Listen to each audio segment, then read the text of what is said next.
The Cola Wars began in earnest half a century ago. At the beginning, it was about two competing soft drinks brands trying to conquer the throat share of the American market. But things are different now. Although the intense competition for the market shares of Coca-Cola and Pepsi-Cola continues today, the Cola Wars are no longer just about these two soft drinks. Coca-Cola Company has branched out beyond branded Coca-Cola and other carbonated soft drinks to juices, tea, coffee, energy drinks, water, sparkling water, and more.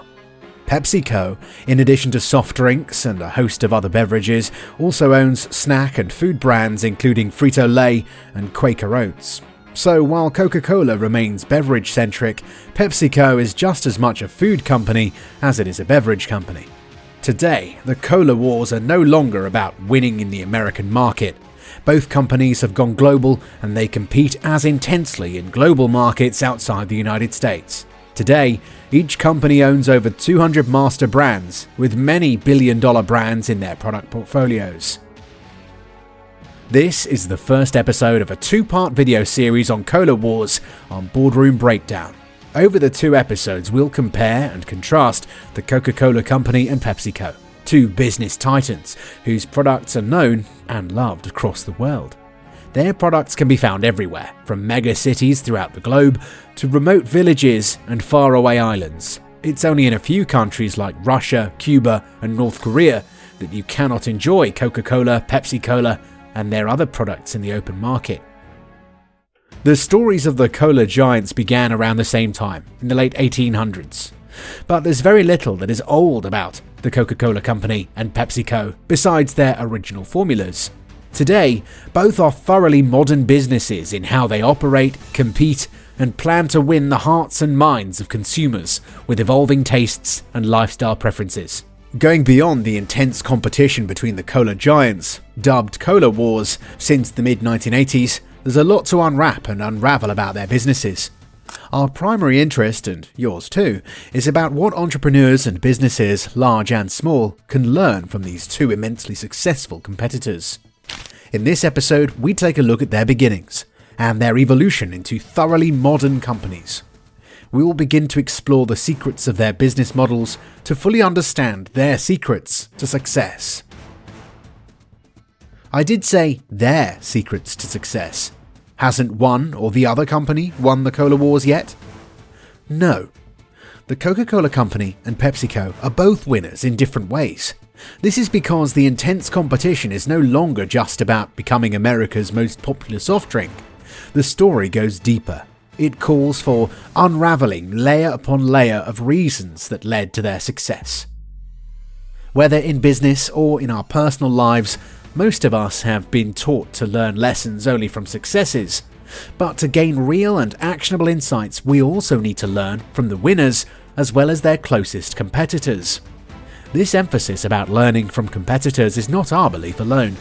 Former PepsiCo CEO Roger Enrico, who led the company from 1996 to 2001, also had similar beliefs.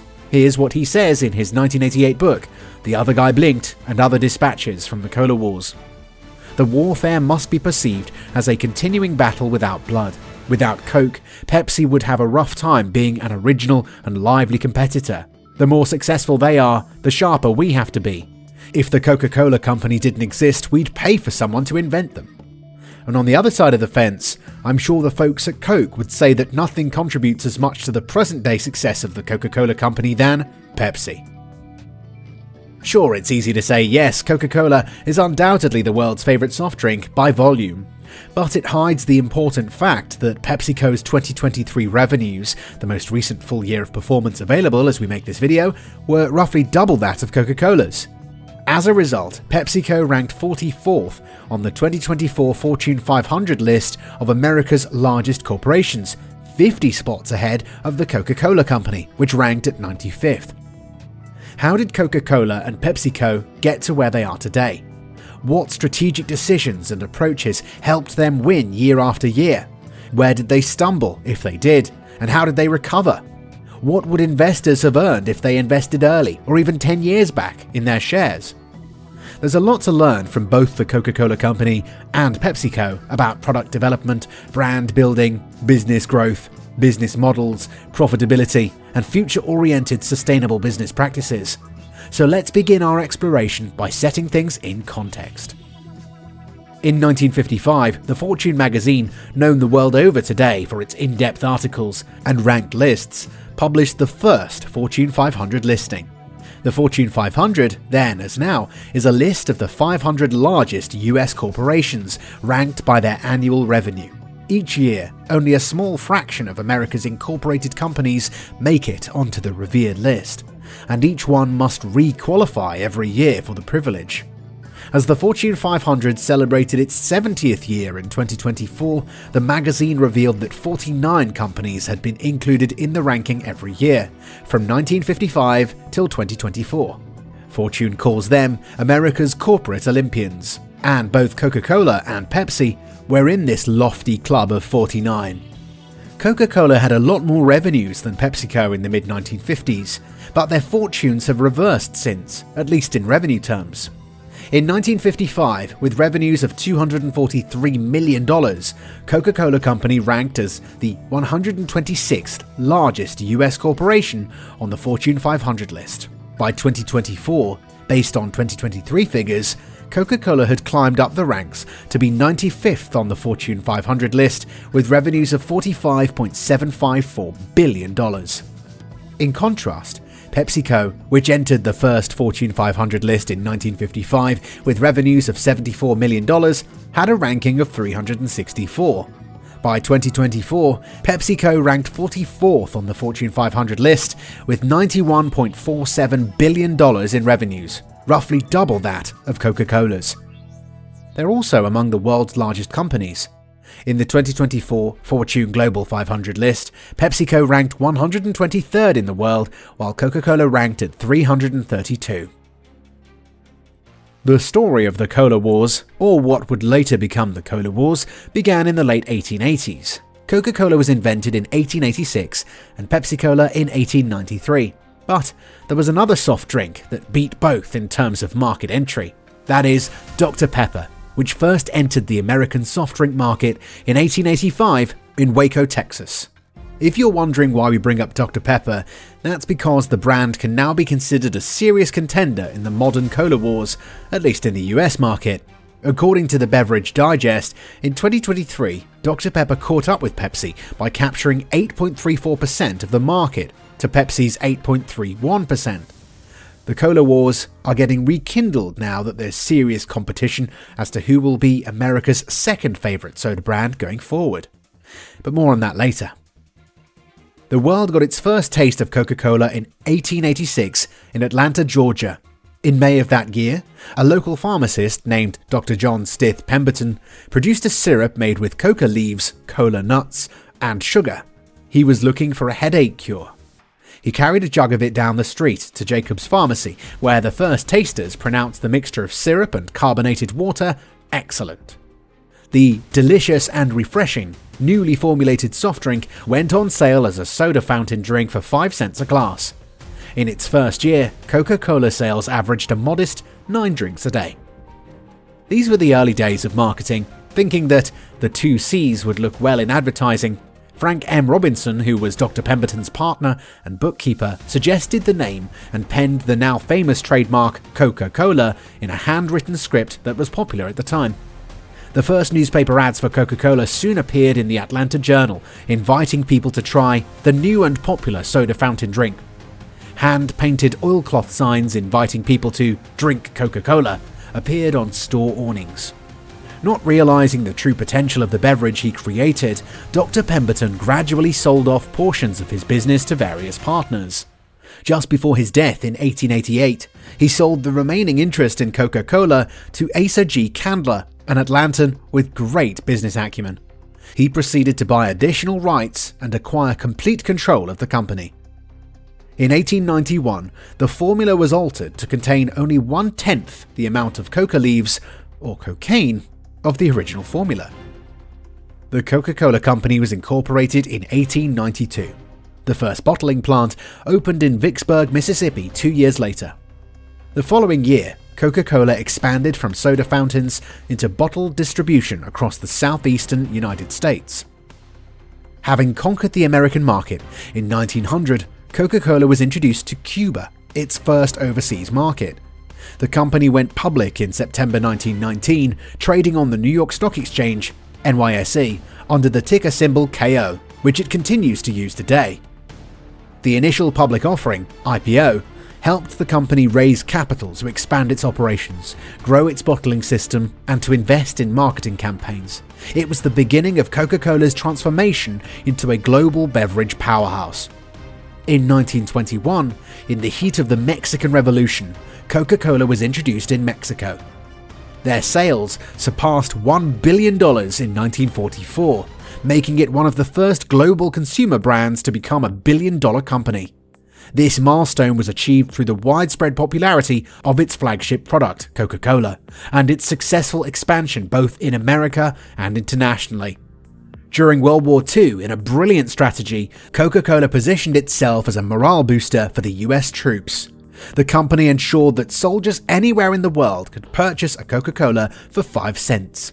The iconic Coca-Cola glass bottles were not practical for this purpose, so the company settled on pull-top cans to ship Coca-Cola to armed forces overseas. While boosting sales, this symbol of patriotism strategy also cemented the brand's global presence. In the post-war period, Coca-Cola continued to invest in bottling plants overseas. Investing in consistent advertising campaigns also played a big role in helping Coca-Cola become a household name around the globe. Pepsi-Cola was invented in 1893 by Caleb Bradham, a pharmacist in New Bern, North Carolina. He called it Brad's Drink and sold it in his drugstore. The original concoction, made of sugar, vanilla, and cola nuts, was made to aid digestion and boost energy levels. In 1898, it was renamed Pepsi-Cola. Pepsi because it was advertised to relieve dyspepsia, or indigestion, and cola due to its distinct flavour from cola nuts. Many great inventions are known to have been made independently, roughly around the same time period. Wouldn't it be nice to know whether Pepsi's inventor ever had a taste of Coca-Cola, or came up with the drink all on his own? Due to its growing popularity, Bradham incorporated the Pepsi-Cola Company in 1902 and began mass bottling and distribution. By 1904, annual sales of Pepsi-Cola had reached 20,000 gallons. Despite a growth period leading up to the First World War, WW1, rising sugar prices escalated costs of production, outpacing revenue in the post-war era. Pepsi-Cola Company declared bankruptcy for the first time in 1923. Poor financial management and competition with Coca-Cola also contributed. The company's assets were sold off to Craven Holding Corporation. The company was later reorganized under new leadership in the late 1920s. The Pepsi-Cola Company faced financial difficulties again during the Great Depression, which lasted from 1929 to 1939.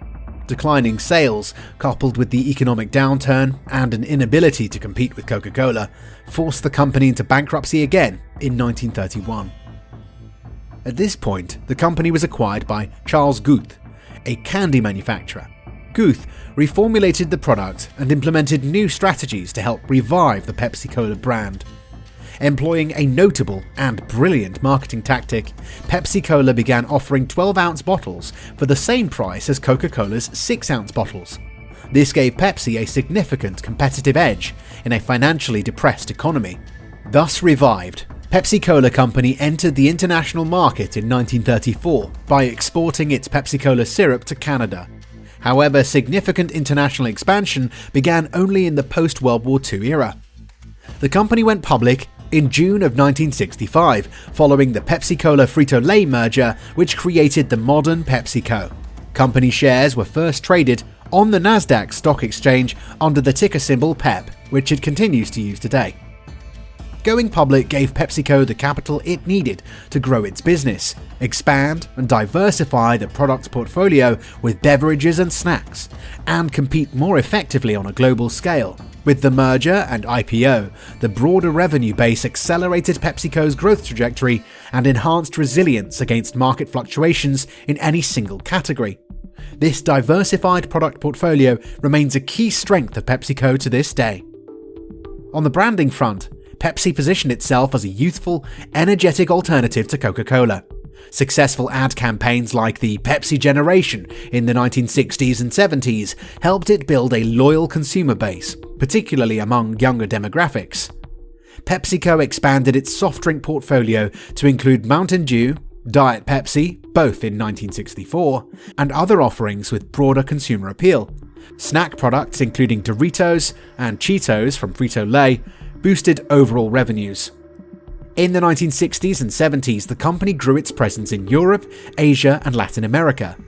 A robust combination of domestic and international sales, coupled with a growing portfolio of beverages and snacks, helped PepsiCo cross the billion-dollar milestone in 1972. This established the company as a major player in the global food and beverage industry. PepsiCo's diversified business model has been a key driver of its sustained growth trajectory ever since.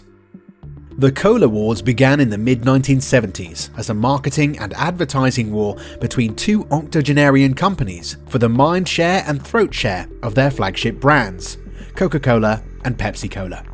For nearly 90 years, Coca-Cola was the more popular drink, and as I said before, the Pepsi-Cola company struggled financially and declared bankruptcy twice in the first half of the 20th century, changing ownership and going through several reorganizations.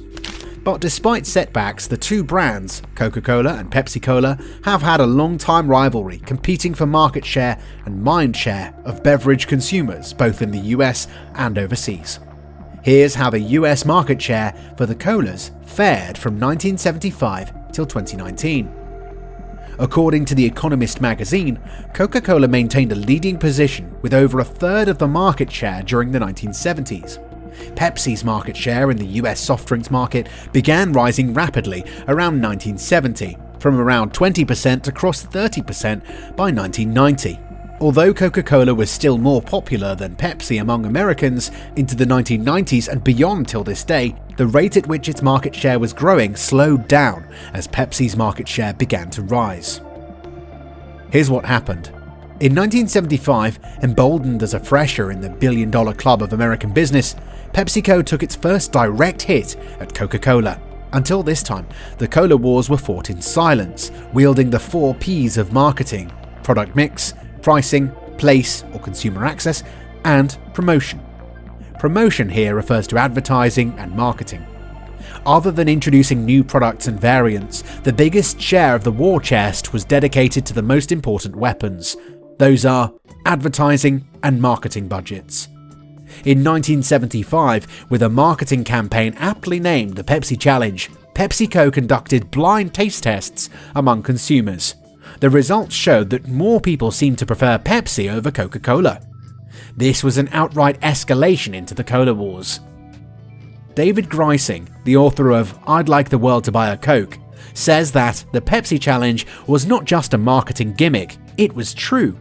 According to Greising, studies at Coca-Cola had also confirmed the findings of the Pepsi Challenge. When considering just the taste, consumers preferred Pepsi. In response, Coca-Cola began introducing new products to stay competitive and protect and grow its share of the soda market. The company launched Diet Coke in 1982. Caffeine-free versions of both Coke and Diet Coke were introduced the following year.